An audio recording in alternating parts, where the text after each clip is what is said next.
स्वागत है आपका टाइनी टून टेल्स में, जहां हर कहानी में छिपा है एक नया रोमांच, एक नई सीख और कभी-कभी थोड़ा डर भी। सासू माँ बदल गई।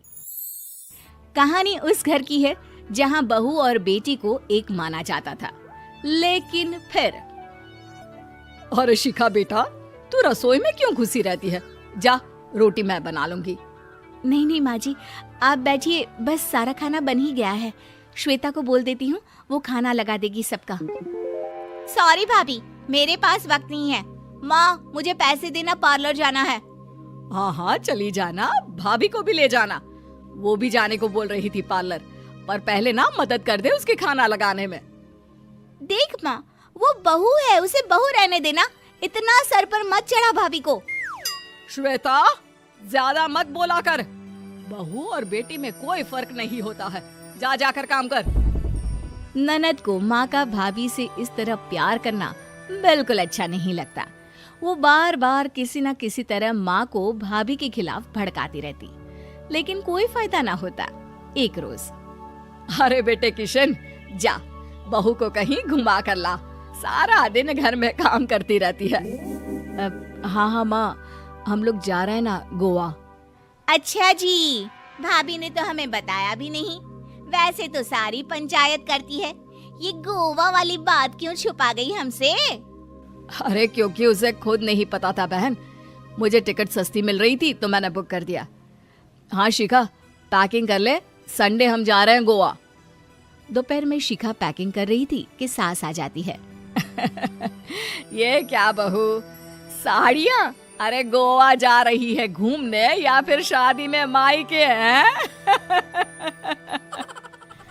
माँ जी, ऐसा कुछ है ही नहीं, समझ में नहीं आ रहा क्या रखूं कपड़े में। अरे तेरी और श्वेता की साइज तो एक ही है। उसके कुछ मॉडर्न कपड़े ले ले, आकर लौटा देना। हाँ माँ जी, ये ठीक रहेगा। शिखा श्वेता के पास जाती है और उससे कपड़े मांगती है। ना जी ना, मैं अपने कपड़े ना दूं, वैसे भी फैल जाएंगे मेरे कपड़े, बहुत महंगे वाले हैं। शिखा मुंह लटकाकर कमरे में आ जाती है तो सास कहती है, चल तैयार हो जा, तुझे मैं शॉपिंग करा कर लाती हूँ गोवा की। बस फिर क्या था, सास बहू निकल जाते हैं मार्केट और एक से बढ़कर एक ड्रेस खरीद कर घर आते हैं। पहले बता देती कि नए कपड़े दिलाने वाली है भाभी को, तो मैं अपने ही दे देती ना भाभी को, मुझे दिला देती नए कपड़े। देख श्वेता, परिवार का मतलब सबके साथ रहना होता है, ना कि सिर्फ अपना सोचना। वैसे भी तुझे अच्छे संस्कार सीखने चाहिए। और रही बात कपड़ों की, तो शिखा, आज से घर पर भी तू मॉडर्न कपड़े ही पहनेगी। कोई जरूरत नहीं है ये साड़ी वाड़ी लपेटने की। नमस्ते दोस्तों, स्वागत है आपका टाइनी टून टेल्स में, जहां हर कहानी सिखाती है कुछ नया, कुछ अच्छा। अब क्या था, घर पर श्वेता और शिखा एक जैसे रहते। एक बार पड़ोसन आती है। अरे बेटा, अपनी माँ को तो बुलाना, जरा बात करनी है। शिखा सास को बताती है और रसोई में चली जाती है। ये आपकी बेटी बहुत बड़ी हो गई है, इसके लिए एक रिश्ता है, कहो तो बता दूं। ये बेटी नहीं बहू है, घर में सब एक जैसा ही रहता है। वैसे मेरी बेटी भी बड़ी हो गई है, कोई रिश्ता हो तो जरूर बताना। पड़ोसन रिश्ता लेकर उन लोगों के घर आती है। तब श्वेता की होने वाली सास कहती है, तो ये घर है, कितने मंजिल का है? और ये बहू ने आपकी क्या पहन रखा है, जीन्स टॉप? अरे भाई, साड़ी वाड़ी नहीं है क्या इसके पास? देखिए, सर्दी है तो साड़ी में बहू कैसे मैनेज करती, वैसे पहनती है साड़ी भी। देखिए, हम लोग ठहरे पैसे वाले लोग, कोई कमी नहीं है हम लोगों के पास पैसों की, बहुत पैसे हैं, जमीन, नौकर चाकर, कार, सब कुछ है, लेकिन घर में संस्कारी बहू चाहिए। समझ रही हैं ना आप? सास कुछ कहती कि श्वेता बोल पड़ती है, हाय रे, नौकर चाकर से लेकर जमीन, कार, पैसा, हाँ, मुझे रिश्ता मंजूर है मुझे। अरे रुक जा श्वेता, मैं बात कर रही हूँ ना। देखिए, हम लोगों के घर इतनी आजादी नहीं मिलेगी। अरे हाँ कर देना माँ, हाँ कर दे जल्दी से। सास क्या करती, बेटी की शादी ऐसे घर में कर देती है जहाँ ना उनके विचार मिलते हैं और ना ही आचार। शादी के बाद एक रोज फोन पर। श्वेता बेटा, एक बार घर आ जा, बहुत दिल करता है तुझे देखने का। माँ वो घर पर बहुत काम होता है, कैसे आऊँ? बड़ा घर है लेकिन आने जाने वालों की लाइन ही लगी रहती है। बेटा मैं तो जानती थी उस घर का हाल, लेकिन तू ही नहीं मान रही थी। माँ देख, हर घर का यही हाल है। तेरी बेटी को यहाँ घूंघट हटाने की परमिशन नहीं है और एक तरफ भाभी स्कर्ट पहनकर घूम रही है। बेटा मुझे क्या पता था कि मेरी बेटी को ससुराल के नाम पर पिंजरा मिल जाएगा।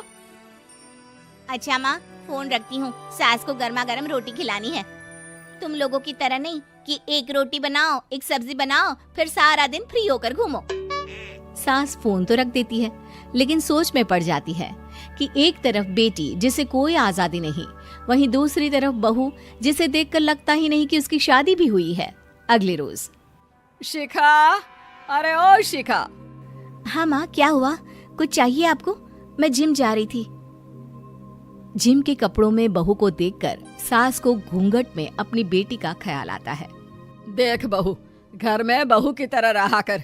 इतने टाइट कपड़े पहनकर जिम जाना पसंद नहीं मुझे। जा जाकर रोटी बना। रोटी? माँ अभी तो शाम की 6 बजे हैं, इस वक्त रोटी? अब क्या मेरे खाने पीने पर भी पहरा है? अरे जब मर्जी तब मैं अपने घर में खा भी नहीं सकती क्या? बहू को अजीब लगता है। वो समझ नहीं पाती कि जो सास कल तक इतनी सपोर्टिव थी, उन्हें अचानक से क्या हो गया। वो किचन में जाती है, गरम रोटी के साथ 2 तरह की सब्जी, रायता, सलाद सब लेकर सास के पास आती है। माँ जी, खाना।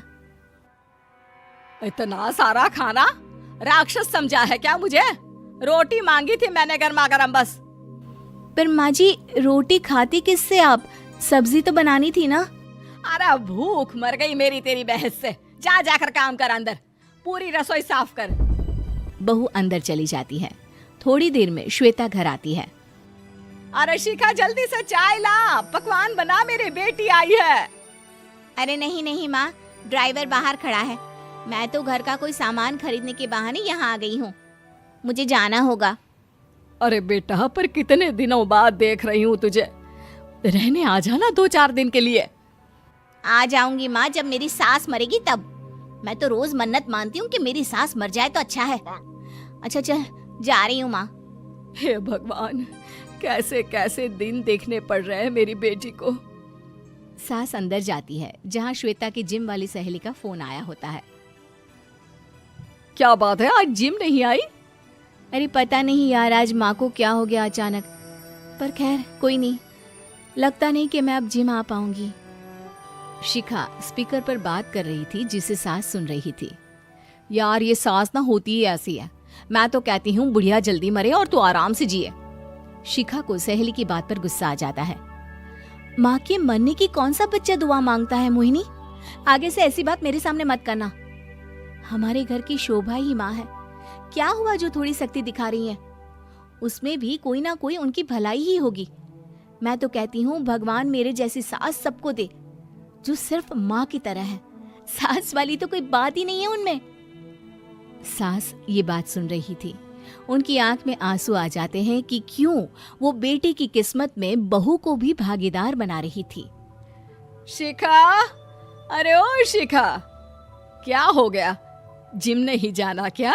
अगर आपको ये कहानी पसंद आई हो तो लाइक करें, शेयर करें और हमारे चैनल टाइनी टून टेल्स को सब्सक्राइब करना ना भूलें। मिलते हैं अगली रोमांचक कहानी में।